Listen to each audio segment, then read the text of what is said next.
नमस्कार सर। ଅତି ଚୋର ଲକ୍ଷଣ ଏଇଟା ହଉଛି ଗୋଟେ ପୋଖରୀ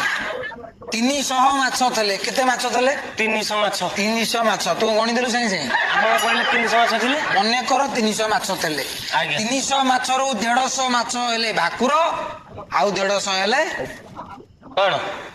ମୁଁ କଣ ପଶିଦେଲି ନା କଣ ମୁଁ କଣ ଜାଣିଥିଲି ମତେ ପଚାରୁଛୁ ସେଇଥିପାଇଁ କହୁଛି ମନେକର 150 ମାଛ ହେଲେ ଭାକୁର ଆଉ 150 ହେଲେ ରୋଇ ଗୋଟା ଲୋକଟି ଆସିକି ତା ଦେହ ସଇଲାଣି ବିଷ ପକେଇଦେଲା କଣ ପକେଇଲା ବିଷ ପକେଇଦେଲା ତ ଆଉ କେତେ ମଲେ କେତେ ରହିଲେ ଟୋଟାଲ ତ ସବୁ ଗଲେ ଆଉ ରହିଲେ କି ପୋଖରୀ ଆଉ କିଛି ମାଛ ରହିଲେ କେମିତି ଛୁଆ ବିଷ ଖାଇଦେଲେ ଭୁଲ ଭୁଲ ଭୁଲ ଭୁଲ କଣ ସାର୍? ଦାସ ତୋ ଦେଇ ପାଠ ଭୁଲ ଭୁଲ ଭୁଲ ଭୁଲ ଭୁଲ ଭୁଲ ଆଉ ରହିଲେନି ଆବେ ମାଛ ଗୁରା ତ ବିଷ ଖାଇକି ମଲେ ପୋଖରୀରେ ରହିବେ ନା ଆମ୍ବୁଲାନ୍ସ ରେ ଘରକୁ ପଳେଇବେ ମୂର୍ଖ କୋଉଠିକାର ଅକାଳ ପୁଷ୍ପାଣ୍ଡ।